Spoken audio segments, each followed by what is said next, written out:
Je voudrais aussi, si j'avais oublié ça, saluer la présence de maman Agnès et du frère diacre Jérémie. Ils étaient absents pendant un certain temps, ils nous rejoignent. Jérémie, je ne l'ai pas, il est là. Nous vous saluons, mettez-vous debout, maman, nous vous saluons, bienvenue. Bon retour dans votre maison. Je ne sais pas, à part ces deux qui nous reviennent, est-ce qu'il y a d'autres qui étaient aussi partis, et même dans le Congo central, même dans Doudou, dans le Kassai, il y a qui nous reviennent. Si tu es là, on voudrait aussi t'accueillir. Même si tu étais à Honolulu, dans les Bahamas, je ne sais pas. En tout cas, on dirait que tout le monde est là, personne n'a fait le déplacement. Ceux qui étaient en courant de déplacement, nous vous accueillons dans votre maison. Les amis, comme vous le voyez, nous avons le thème annuel. On a lu le texte qui est en rapport avec ce thème annuel. De même aussi, nous avons lu le texte qui est en rapport avec le texte, avec le thème trimestriel. Et pour notre gouverne, le thème annuel, c'est de part et d'autre. Et le thème trimestriel, on l'a ici, juste au-dessus de moi, à droite. Mais en ce jour, le Seigneur m'a mis à cœur de partager avec son peuple ce sujet, que ton règne vienne. Assemblée, est-ce qu'on peut répéter que ton règne vienne? Nous les lisons à l'adresse du Seigneur Dieu et nous répétons que ton règne vienne. Chers amis, si vous regardez l'enseignement le plus magistral qui ait été donné et qui est resté magistral de tous les temps, l'a été par le Maître de Maîtres, le Seigneur des Seigneurs, notre Sauveur, Jésus-Christ. Et cet enseignement a été donné sur une montagne en Galilée. Il s'agit de ce discours qu'on appelle, d'une façon tout à fait générale, on appelle ainsi sermon sur la montagne. C'est à plus d'un égard la charte même du nouveau système de vie, charte du nouveau système de vie qu'apporte le Seigneur Jésus dans la vie des disciples.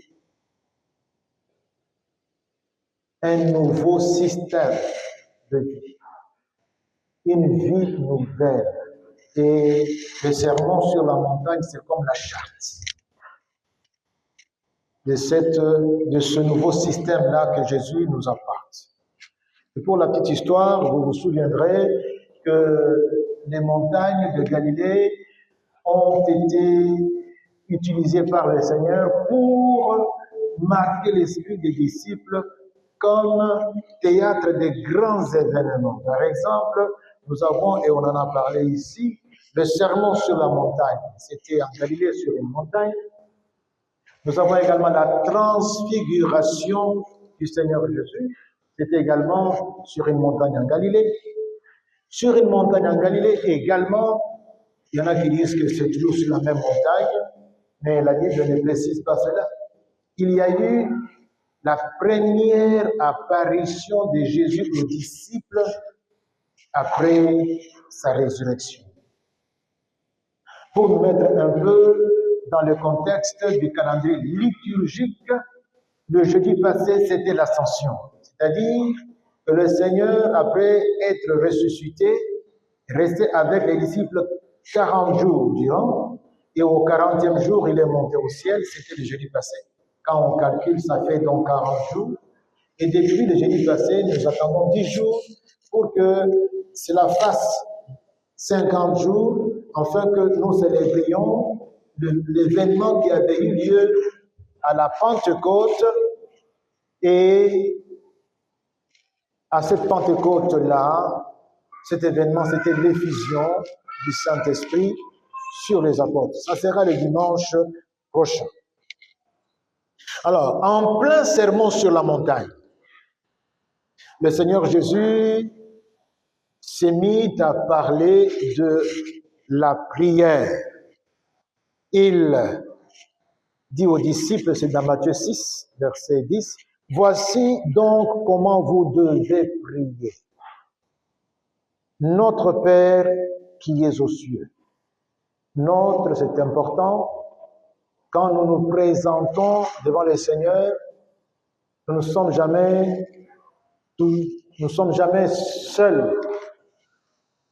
On ne va pas en solo. On va devant celui qui est notre Père. Notre Père. Si je disais Père céleste, ce n'est pas faux, mais Jésus nous convie à nous présenter là comme communauté, comme famille. Notre Père qui es aux cieux, que ton nom soit sanctifié, ton nom soit élevé au-dessus de tous les noms, que ton nom soit mis à part dans ma vie, dans ma famille, dans mon église, que ton nom soit élevé. Comment cela? Que ton règne vienne. Que ton règne vienne. Assemblée, est-ce qu'on peut répéter que ton règne vienne? Que ta volonté soit faite sur la terre comme au ciel. Voilà ce qui va élever le nom de Dieu. On va s'arrêter là pour aujourd'hui. Ces propos qui sont dans ces quelques lignes sont très significatifs et sont très importants quant à la compréhension de la mission de Jésus, la mission pour laquelle Christ est venu, et par ricochet quant à la compréhension de notre mission à nous, ses disciples. Si on reçoit cette mission en se référant à ces propos, on comprendra beaucoup de choses. Et bien avant de parler, bien sûr, de ces deux missions, j'aimerais faire allusion au moins, dire un mot sur ce qui a dû causer cette mission. Jésus a été envoyé en mission. Qu'est-ce qui a causé? Qu'est-ce qui a dû causer cette mission? Qu'est-ce qui a dû rendre nécessaire cet envoi? On va en dire un mot et puis on passera à la mission de Jésus. En tout cas, pour aujourd'hui, on s'arrêterait là. Si jamais Dieu nous donne une autre occasion, on pourra terminer avec l'atterrissage quant à cette communication. La cause qui a généré la mission de Jésus, c'est le péché de l'homme. Parlons-en du péché de l'homme. On doit se rappeler qu'en créant le monde physique, notamment la planète Terre, Dieu avait, comme pour toute chose qu'il fait, des objectifs bien précis qu'il s'était fixés. Lesquels objectifs allaient être réalisés, cette fois-ci, dans les temps qu'il avait choisi et dans l'espace. Le monde physique a deux dimensions, le temps et l'espace. Et ce que Dieu avait préparé allait s'accomplir dans le temps et dans l'espace. Et déjà au commencement, l'homme qui a été créé à l'image de Dieu et selon sa ressemblance avait reçu de Dieu la bénédiction et le mandat, afin qu'à travers lui, Dieu atteigne ce qu'il voulait voir se réaliser et s'accomplir dans le temps et dans l'espace. Nous sommes dans Genèse chapitre 1, verset 28. Dieu bénit l'homme et lui dit ceci. Il est écrit, Dieu bénit, Dieu les bénit et leur dit, soyez féconds, multipliez, remplissez la terre et l'assujettissez et dominez sur les poissons de la mer, sur les oiseaux du ciel et sur tout animal qui se meut sur la terre. Venez aussi avec moi et voyons ensemble Genèse chapitre 2, verset 15. Nous lisons dans Genèse 2,15, l'Éternel Dieu prit l'homme et le plaça dans le jardin d'Éden. Pourquoi? Pour le cultiver et pour le garder. Donc l'homme, depuis le début, avait affaire. Il fallait obéir à cela. Et quand il allait obéir à cela, cela allait permettre à l'Éternel Dieu, allait permettre, passez-moi l'expression, allait permettre à l'Éternel Dieu d'étendre son règne sur sa création à travers le règne des hommes, à travers le règne de l'homme. Régner, c'est administrer, régner, c'est gérer. À travers cette gestion et cette administration, donc l'Éternel allait, via ce que l'homme allait faire, allait étendre son règne. Notez que le règne de Dieu, c'est un tout. Un tout. Il y a cette dimension spirituelle qui est invisible, mais il y a aussi ce qui est visible. Et Dieu veut étendre son règne à ce qui est visible.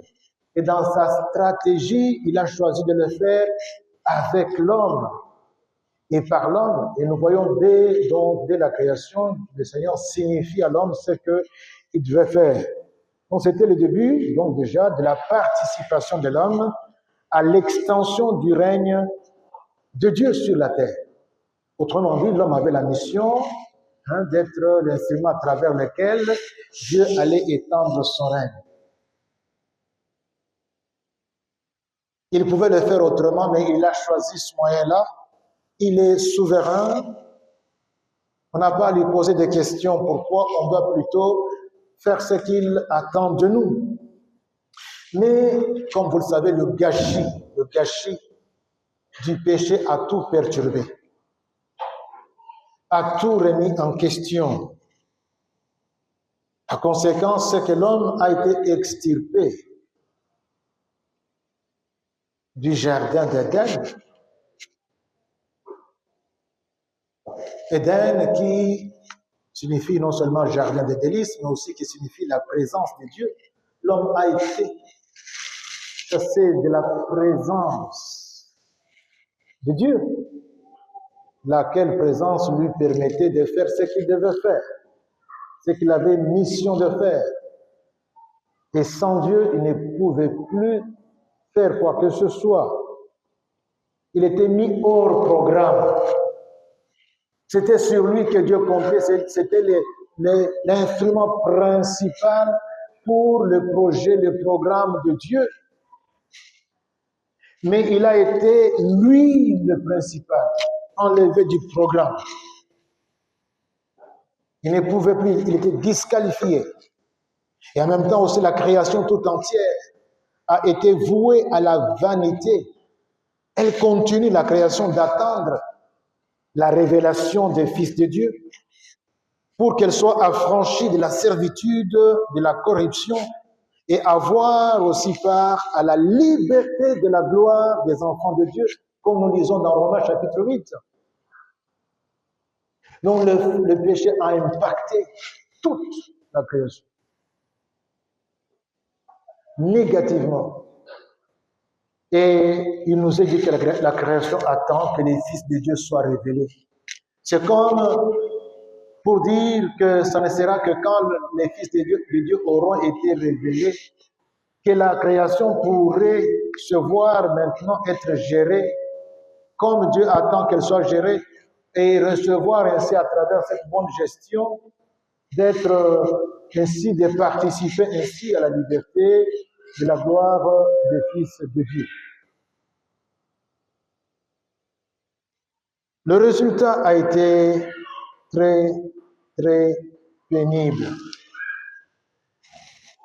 Le programme d'étendre le royaume de Dieu au monde physique, parce qu'il s'agit du côté physique, au monde physique a été mis en veilleuse.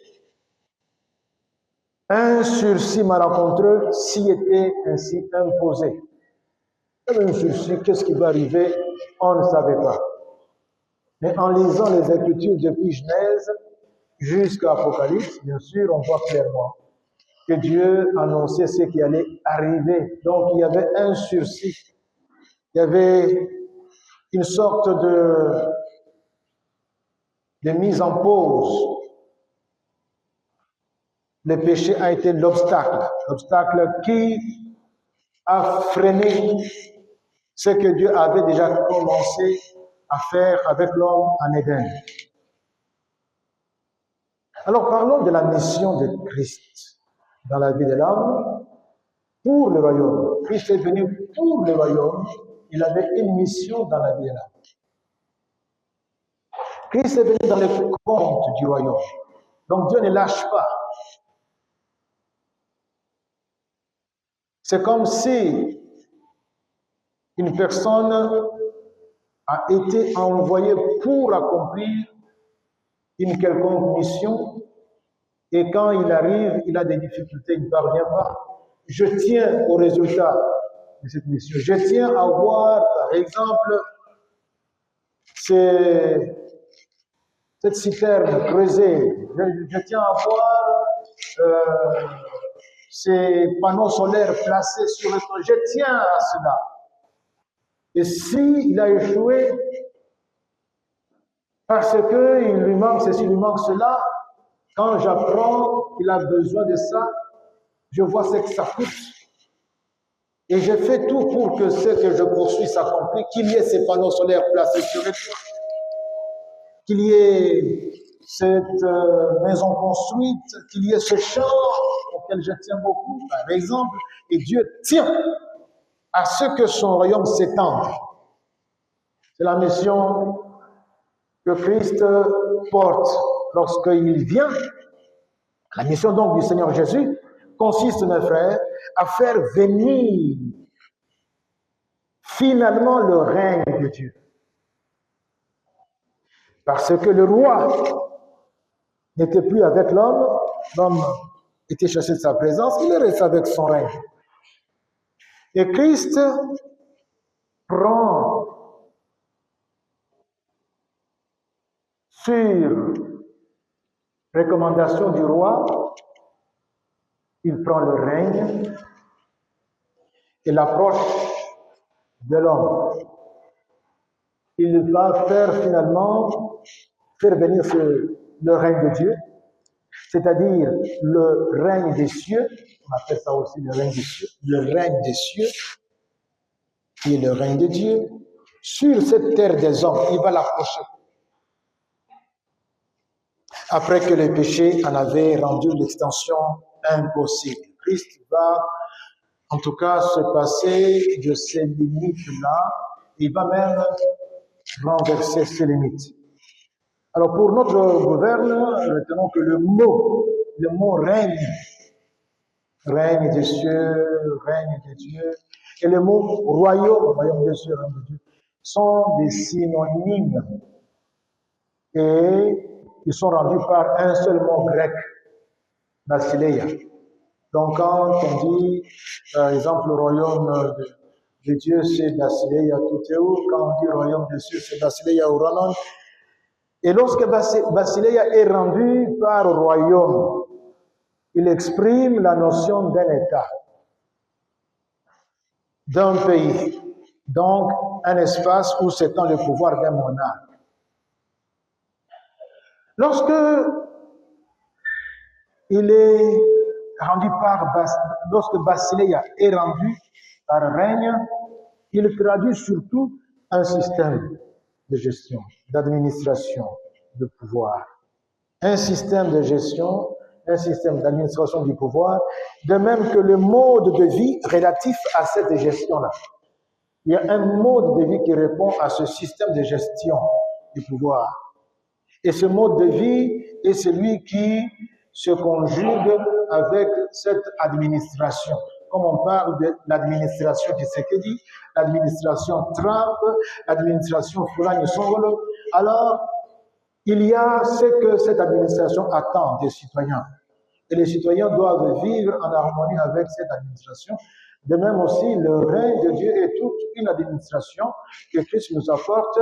Il y a un modus vivendi, un modus operandi, un mode de vie qui est conforme à cette administration.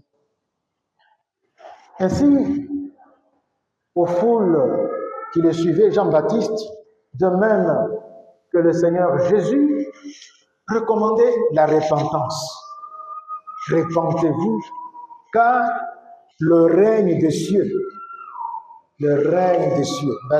Basileia Urano, le règne des cieux, qu'on peut aussi traduire par le royaume des cieux. Mais ici, ça milite plus pour le système. Le règne des cieux s'est approché, et komi pembeni. Ezaki musika. Na memeli bino yango pene. Maintenant, ekomi sika oyo, eza sous musika te, inaccessible. Je rends ça inaccessible. Et ce que disait Jean dans Matthieu 3 et dans Matthieu 4, c'est avec ce message-là que Jésus commence son mystère. Il veut dire de quoi? Il veut dire le système de gestion du royaume des cieux, incarné par la personne de Jésus, ainsi que son mode de vie, se sont finalement approchés. Quand on dit finalement approcher, c'est que c'est maintenant devant toi. Ce n'est plus à aller chercher au nord ou au sud. C'est là. Et pour y adhérer, pour en faire partie, il faut regarder mes gestes. Il faut se délester de ce mode de vie de péché qui est relatif au système de gestion du pouvoir selon le siècle présent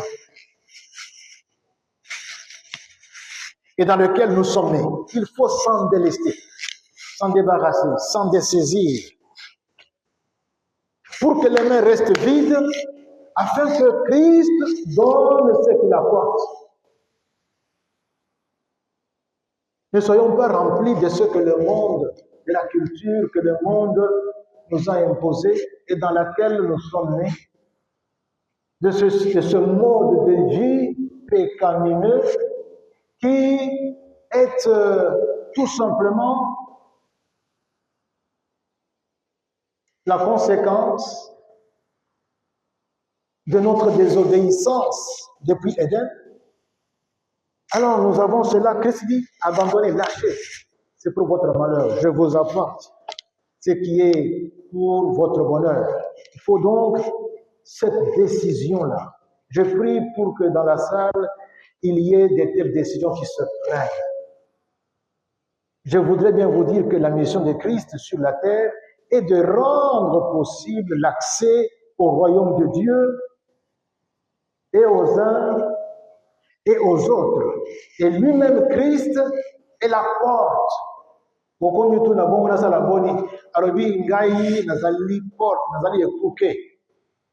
Adhérer, c'est entrer par moi. Comment cela? C'est en me laissant entrer dans votre vie. Il y a cette vérité binaire. En même temps, il s'agit de Christ qui est la porte, on entre en Christ. En même temps, comment on entre en Christ? Mais c'est en le recevant. Christ en nous et nous en Christ, cela est dans la Bible reporté. Pour cela, qu'est-ce que Christ devrait faire? Premièrement, en venant dans ce monde, il devrait régler le problème du péché. Comment cela? Par son sacrifice à la croix. Beaucoup de passages en parlent. J'en ai choisi un juste pour lire dans Hébreux chapitre 9, verset 26b. Il est écrit ceci dans verset 26b. Maintenant, à la fin des siècles, il a paru, il c'est Christ, il a paru une seule fois pour toutes, une seule fois, pour abolir le péché par son sacrifice. Nous sommes à la fin des siècles. Nous sommes dans la dernière ligne droite. Et Christ est venu pour abolir, en finir avec ce qui avait freiné l'extension, la poursuite de l'extension du royaume. Et le verset qui suit dit ceci, pas le verset qui suit, le verset 28 dit ceci, de même Christ qui s'est offert une seule fois pour porter les péchés de plusieurs, pour ceux qui ont péché que tu sois un tuyau tout débouché par lequel le règne de Dieu devait passer. Ceux qui ont péché, là, Christ est venu l'enlever. Donc, il est venu pour porter les péchés de plusieurs. Donc, Christ apparaîtra sans péché une seconde fois à ceux qui l'attendent pour leur salut. Donc, il va s'occuper de cette question et gérer ce problème de péché. Il va revenir prochainement dans la gloire sans ce péché, puisqu'il va en finir. Il va mettre fin à l'œuvre du péché. Il est venu pour que ceux qui bloquaient que le règne de Dieu s'étende, que Dieu soit roi. Comme nous disons que ton règne vienne. Il est venu pour en finir.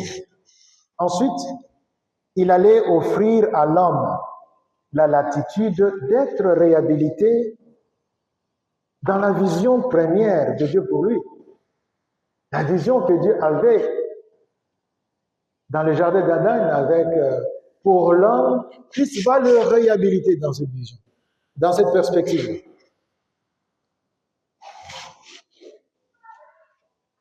Les enfants de Dieu que nous sommes, nous devons comprendre cela. Que Dieu est venu pour reprendre là où c'était arrêté. Et Christ est intervenu pour rendre cela possible. Je vais une fois m'arrêter avec ce propos. Et pour vite partir, je vais vous poser une question.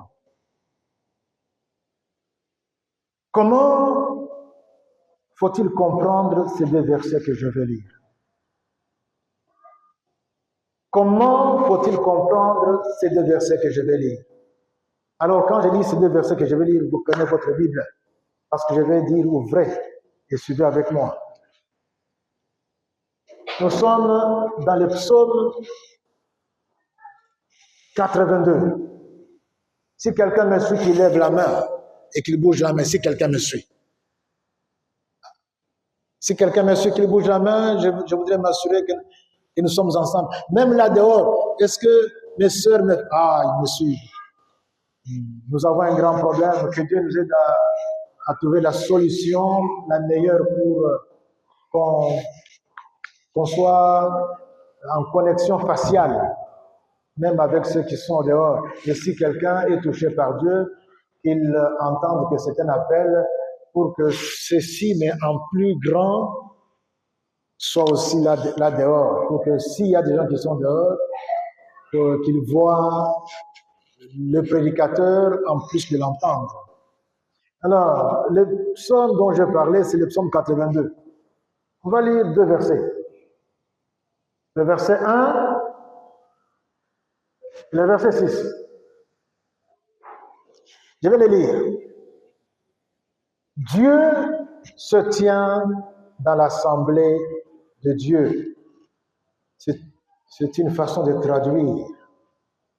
Mais il est dit dans l'assemblée des Elohim.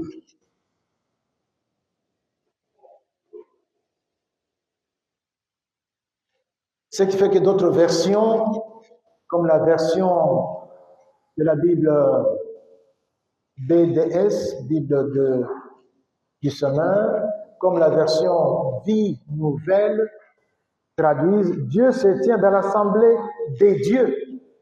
Et vous verrez plus loin pourquoi cela est plus exact, mieux indiqué. Dieu se tient dans l'assemblée des dieux. Il juge au milieu des dieux. J'avais dit, vous êtes des dieux, vous êtes des fils du Très-Haut. Alléluia. Regarde à gauche, à droite, et tu as affaire à un Dieu. Regarde à gauche, à droite. Hein? Il y a un Dieu, je n'ai pas dit une déesse. Un Dieu. Et comment cela, c'est quand on fait allégeance à Jésus. Et tout celui qui fait allégeance à Jésus, Jésus lui donne le pouvoir de devenir enfant de Dieu. Je voudrais vous poser une petite question. L'enfant des lions est une chèvre ou bien un mouton? Hein? Non, j'ai dit, parlez-moi de l'animal, comment il s'appelle? Un lion. L'enfant d'un cheval, le petit d'un cheval, c'est un crapaud ou bien un crocodile? Un cheval. L'enfant de Dieu, qu'est-ce qu'il est? Logiquement, si Dieu est avec grand D, toi tu es Dieu avec petit d. Si Dieu il est roi avec grand R, toi tu es roi avec petit r, puisque ton père est roi. Si ton père est Seigneur avec grand S, toi tu es Seigneur avec petit S. Est-ce que je parle au Seigneur? Est-ce que je parle au Seigneur-Ita? Est-ce que je parle ici au roi et aux reines? Parce que ce que Dieu est sur toute la création, nous le sommes sur la terre. C'est pourquoi il nous a créés selon sa ressemblance et à son image. Les enfants de Dieu sont des dieux. Je ne l'invente pas, ce sont les Écritures qui le disent. Et si vous allez dans le Nouveau Testament, dans Jean 14, Jésus revient dessus. Et j'aime bien quand Jésus revient sur des passages aussi complexes que ceux-ci parce que ça nous éclaire davantage. Et quand il parle, c'est pour militer dans ce sens, montrer que nous sommes des dieux. Et le contexte est que les pharisiens et les docteurs de la loi étaient fâchés contre lui parce qu'il avait dit qu'il est fils de Dieu, ou on disait qu'il est fils de Dieu. Bien en tout cas, non, toi tu es un homme, tu te dis fils de Dieu, donc tu te dis Dieu. Et Christ dit, n'avez-vous pas lu, n'avez-vous pas lu qu'il est écrit que vous êtes des dieux? Si donc, pour nous, nous sommes des dieux, à bien plus forte raison, celui qui vient d'auprès de Dieu lui-même, vous lui refusez le droit d'être fils de Dieu, donc d'être Dieu. Cette logique-là, si vous lisez, vous comprendrez bien que cela appuie bien ce que nous sommes en train de dire ici. Et cela n'est pas pour contredire l'apôtre Jean, qui rend cette vérité avec ses propos. Nous sommes dans Jean chapitre 1, verset 5 et le verset 6. Jésus-Christ, le témoin fidèle, le premier-né des morts, est le prince des rois de la terre. Le prince des rois de la terre. C'est tout à fait vrai qu'il s'agit de tous les rois que vous connaissez. Là, il est leur prince, mais il est encore plus prince de ces rois que nous sommes. Nous sommes les rois de la terre, et vous comprendrez pourquoi je dis roi de la terre.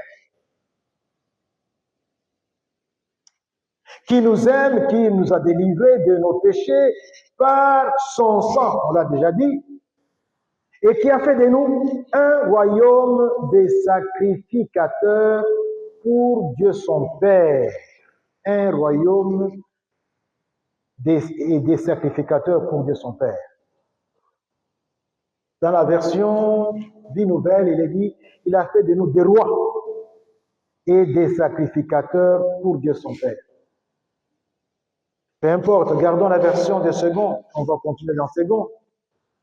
Quand nous lisons le cantique des 4 êtres vivants et des 24 anciens dans Apocalypse 5, versets 8 et 9, il est dit ceci dans Apocalypse 5, 8 et 9, « Tu y as été immolé, tu y as racheté pour Dieu par ton sang des hommes de toute tribu, de toute langue, de tout peuple et de toute nation. »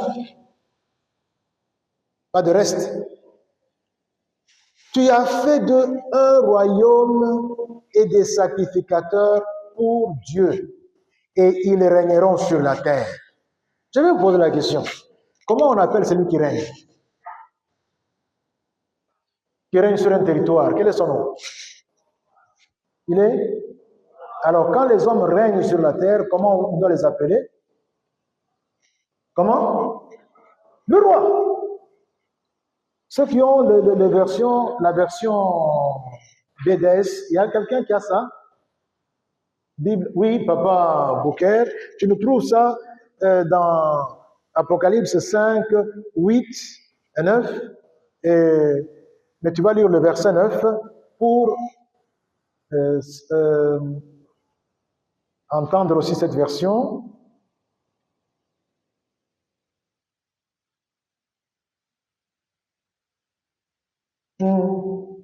Chapitre 5, verset 8, verset 9.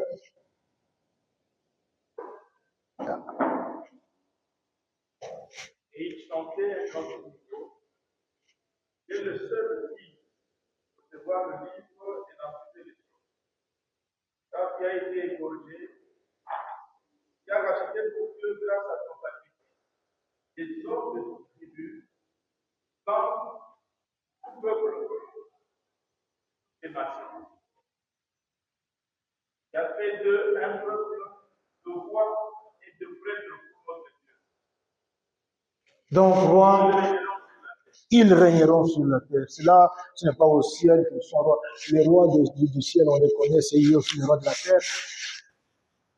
Tandis que nous sommes sur la terre, nous sommes remis, nous sommes réhabilités dans notre position que nous avons en Éden. Roi. Assemblée, est-ce qu'on peut dire roi? Roi et sacrificateur. Comme l'était autrefois Melchisédek, roi de Salem, et qui était aussi sacrificateur. Roi. Beaucoup, nous ignorons ce que nous sommes. Nous sommes des rois. Et un roi a un cahier de charges. C'est régner. Et régner sur cette terre. Et la version Vie Nouvelle rend ceci, nous propose cette lecture. Tu as fait des rois et des sacrificateurs pour notre Dieu. Donc on est roi et sacrificateur pour Dieu. On n'est pas roi tout simplement, on a pour don dans la boposie et faire oui je suis roi et faire n'importe quoi. C'est comme ça, on a une mauvaise gestion de l'environnement, une mauvaise gestion de la faune et de la flore, puisqu'on est roi. Non, on est roi pour gérer les choses selon Dieu. Et même les enfants que Dieu nous donne, Dieu nous demande de leur donner une éducation et une instruction selon le Seigneur. C'est toujours lui qui est la référence et qui nous dit ce que nous devons faire. Nous devons aimer notre épouse, nous devons aimer notre conjoint comme Dieu. Donc tout ce que nous avons comme espace de règne, c'est pour faire ce que Dieu attend que nous fassions. Quelqu'un dit amen à cela, s'il vous plaît. Mes frères, je vous pose une autre question. Est-ce que vous connaissez quelqu'un qui s'appelle Roi des rois? Seigneur des seigneurs. Est-ce que vous le connaissez? Roi des rois. Donc il est le roi qui est au-dessus des autres rois. Et nous sommes ces rois-là au-dessus de qui? Il y a le roi suprême. Nous sommes rois. C'est pourquoi chacun de nous est créé leader. Nous sommes tous des leaders. Pourquoi? Parce que nous avons l'espace, dans les temps et dans l'espace, de faire ce que Dieu nous a préparé. Il n'y a que toi qui es prévu pour ça. Il n'y a que toi qui es programmé pour ça en Christ Jésus. Il Il y a une langue africaine, je ne me rappelle plus laquelle, mais j'avais lu que quand il faut dire le roi des rois, eux disent le roi qui marche sur la tête des autres rois. Est-ce que vous comprenez la nuance? Là où c'est écrit Mokonzi Abakonzi, le roi des rois, eux disent littéralement le roi qui marche sur la tête des autres rois. Le roi qui a pour marche-pied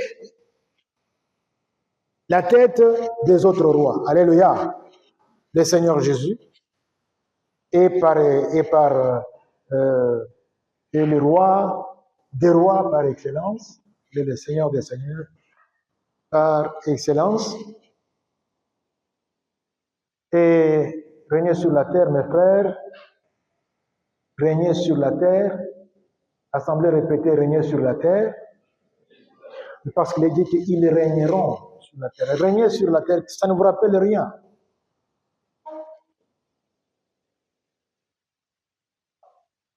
Régner sur la terre, ça ne vous rappelle rien? En tout cas, si vous lisez votre Bible, vous verrez que ça nous rappelle ouvertement le mandat originel reçu par l'homme de la part de Dieu à la création.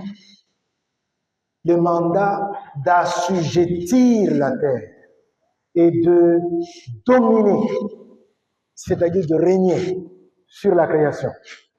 Est-ce que vous voyez ça? Regardez dans Genèse 1, 28, c'est ce mandat-là qui nous revient maintenant avec les bonnes dispositions grâce aux capacités nous octroyées, nous obtenues par Jésus-Christ. Nous revenons là où nous étions. C'est comme quelqu'un qui avait été chassé d'un poste, qui a été enlevé d'un poste, et puis on vient le réhabiliter, puisque sa cause a été trouvée juste. Oui, notre cause a été trouvée juste parce que Christ nous a justifiés. Quand Dieu nous regarde à travers Christ, il n'a rien à nous reprocher. Et par conséquent, nous remettre sur notre, appelons ça piédestal, où nous étions autrefois, est tout à fait normal. Ils régneront sur la terre. Nous, ça nous rappelle, bien sûr, ce qu'autrefois nous étions. Quand on dit qu'ils dominent, c'est pour régner. Comme Dieu domine sur sa création.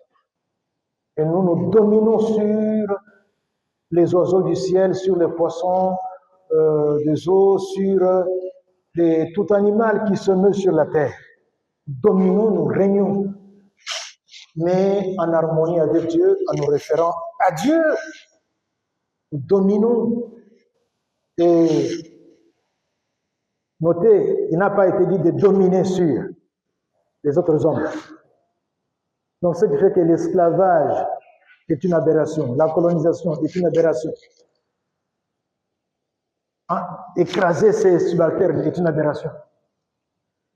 Ce sont des collègues rois, des collègues reines, ce sont des collègues leaders, ce sont des collègues Dieu. S'ils ne le sont pas, en tout cas, ils sont promis à cela, ils sont en tout cas, c'est là que Dieu veut les amener, et moi je dois les amener à ce stade-là, et non les malmener, les mépriser, les rejeter. Dominons sur la création, c'est-à-dire assujettissons la terre, gérons. Et quand j'ai faim, je peux prendre un animal, je peux prendre une poule, manger, mais d'une façon à gérer. L'environnement, même chose. Mes frères, mes sœurs, l'homme est un roi qui s'ignore. L'homme est un roi qui s'ignore. L'homme est un roi déchu, certes,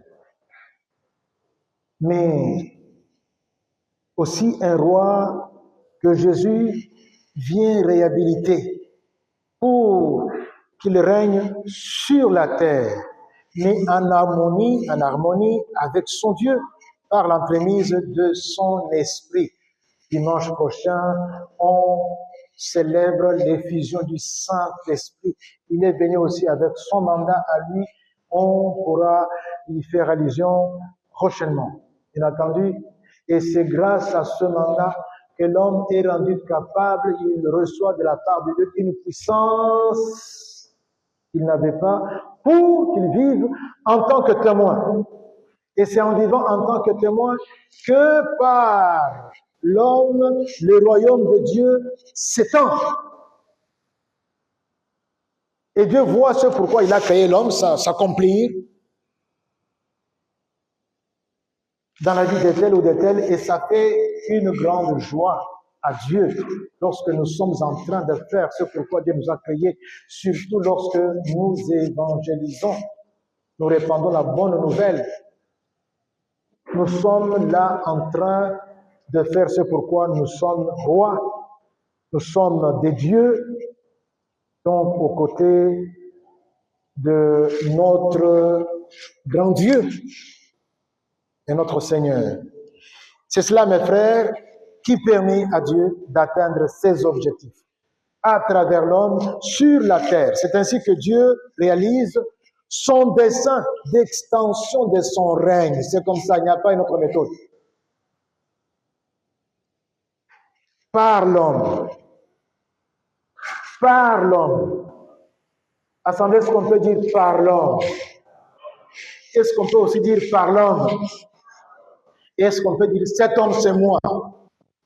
Oui, ma frère, ma soeur, mon frère, cet homme c'est toi. Cet homme c'est toi.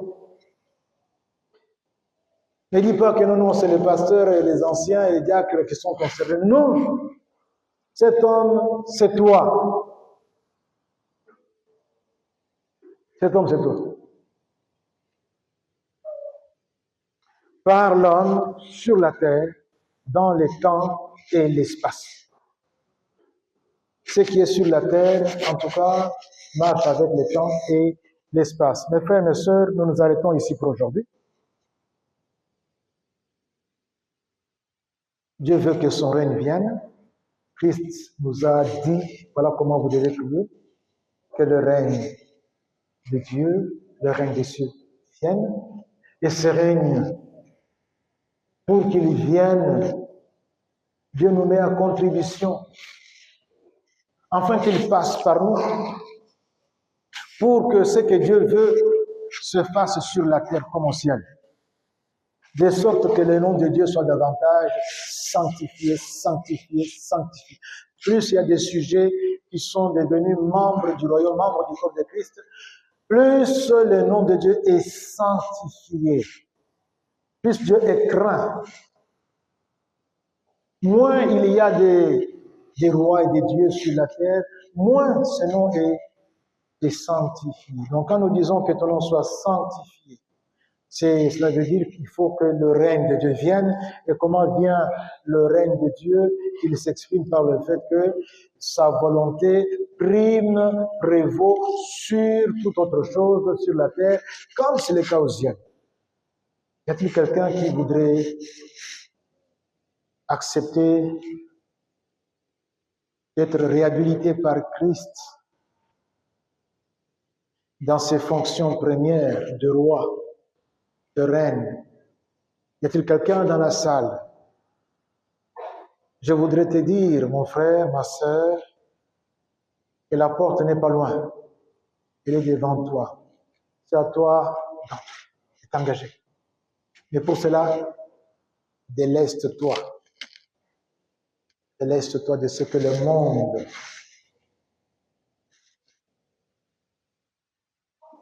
t'a imposé. Déleste-toi. Et Christ va donc apporter. C'est comme ça qu'il dit que quand il entre, il va souper avec toi. Et toi avec lui. Il t'apporte des conteneurs, des des faveurs, un autre mode de vie, une autre culture, et tu vas la recevoir. Baissons la tête dans la prière.